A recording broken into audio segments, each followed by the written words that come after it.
Apabila semuanya itu terjadi, bangkitlah dan angkatlah mukamu, sebab penyelamatanmu sudah dekat.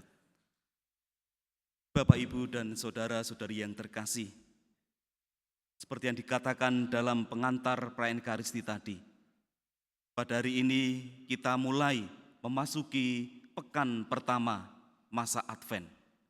Kita diajak oleh gereja untuk menyiapkan hidup rohani kita dalam menyambut kedatangan Tuhan.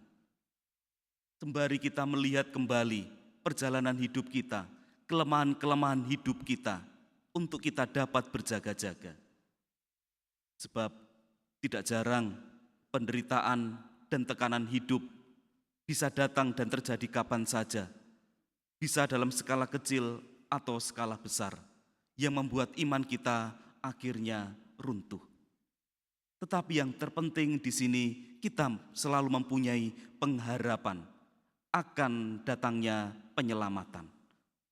Bukan soal kepastian waktu, bukan juga ketakutan akan kehancuran dan kebinasaan. Dan saat penyelamatan itu sesungguhnya sudah dimulai sejak saat ini. Ketika kita mulai membangun kedalaman relasi dan kasih kita dengan Yesus, satu-satunya pengharapan kita. Dan ini diawali dengan percaya. Percaya berarti meletakkan seluruh hidup, seluruh diri kita pada kehendak Allah. Percaya berarti saat demi saat dengan sabar, tekun, dan setia melakukan apa yang dikehendaki Allah dalam hidup kita. Meskipun ada penderitaan dan tekanan hidup yang juga mau mengajarkan kepada kita apa itu arti kehidupan. Saya pernah punya pengalaman, saya mengajak beberapa frater saya dan juga beberapa romo dan juga umat serta beberapa mahasiswa Brawijaya Malang untuk berziarah ke Gua Maria di Kediri, Posarang. Kami menuju ke tempat itu dengan cara berjalan kaki. Bukan dengan naik mobil, bukan dengan naik bis, tetapi kami berjalan kaki.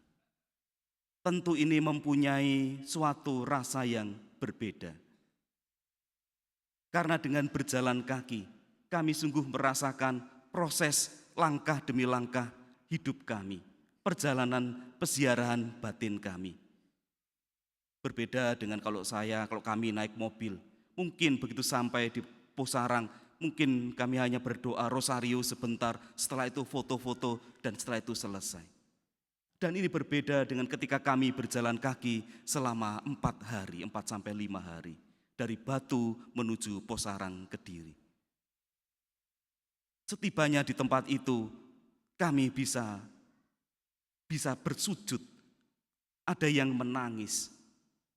Bahkan doa rosario pun sambil menangis, sambil merasakan kaki yang sudah mulai melepuh. Jalan yang terseok-seok tapi tetap berjuang untuk sampai ke tempat tujuan, yaitu Gua Maria Posarang.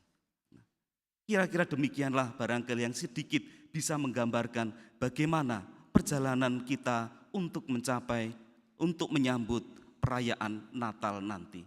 Oleh karena itu, gereja memberikan masa Advent ini merupakan masa yang sangat penting bagi kita untuk juga mengolah hidup rohani kita. Dan jika kita sudah memilih dan memiliki Kristus yang pertama dan utama dalam hidup dan hati kita, maka kedatangan Kristus bukan lagi menjadi saat ketidakpastian yang menakutkan. Tetapi inilah kerinduan setiap kita orang beriman, yaitu bersatu dan tinggal dalam damai Tuhan hingga pada keabadian.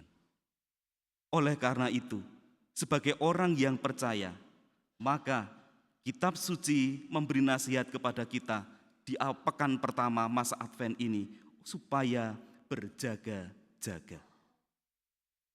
Berjaga-jaga di sini diserahkan bagaimana kita, praktisnya bagaimana. Karena kita sendirilah yang tahu diri kita, kelemahan-kelemahan diri kita, di mana kita bisa jatuh dalam hal dosa. Oleh karena itu, maka pertama, kita harus berjaga-jaga dengan cara menjaga hati kita agar tetap suci dan memiliki niat yang benar di hadapan Tuhan, yang bisa kita awali dengan pengakuan dosa. Menarik di tempat ini setiap kali akan diadakan perayaan Ekaristi, selalu dibuka kesempatan untuk pengakuan dosa. Kedua, kita harus menjauhkan diri dari segala kepentingan duniawi. Kepentingan duniawi dalam Injil hari ini digambarkan sebagai pesta pora. Tentu tidak salah kalau kita mau menghadiri pesta ulang tahun, pernikahan, kerabat, teman kita. Tetapi akan salah jika dalam hidup kita sibuk dengan segala macam acara seperti pesta hingga kita melupakan Tuhan. Ketiga, kita harus selalu siap sedia setiap saat. Kitab suci menulis agar kita berjaga-jaga, agar jangan sampai ketika Tuhan datang justru kita dalam keadaan tidak siap. Dan keempat, kita harus berjaga-jaga sambil berdoa, meminta kekuatan dari Tuhan. Berjaga-jaga bukan berarti kita harus bangun terus-menerus dan tidak tidur, itu secara harafiahnya. Berjaga-jaga harus diisi dengan hidup doa dalam setiap rutinitas, guna membangun hubungan dengan Tuhan, sehingga kita semakin dimampukan untuk tetap bertahan dalam iman hingga akhir. Kedatangan Tuhan bukanlah peristiwa yang biasa, tetapi sungguh luar biasa.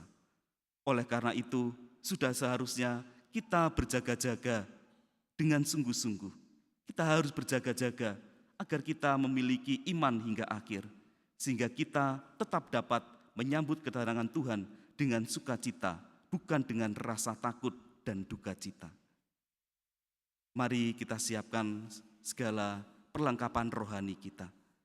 Bukan Tuhan yang menentukan hidup kita, tetapi kita yang menentukan bagaimana Tuhan hidup di dalam hati kita, sehingga hidup kita boleh selalu bersukacita dalam setiap pengalaman peristiwa hidup kita sehari-hari, supaya hidup kita pun berbuah. Tuhan memberkati.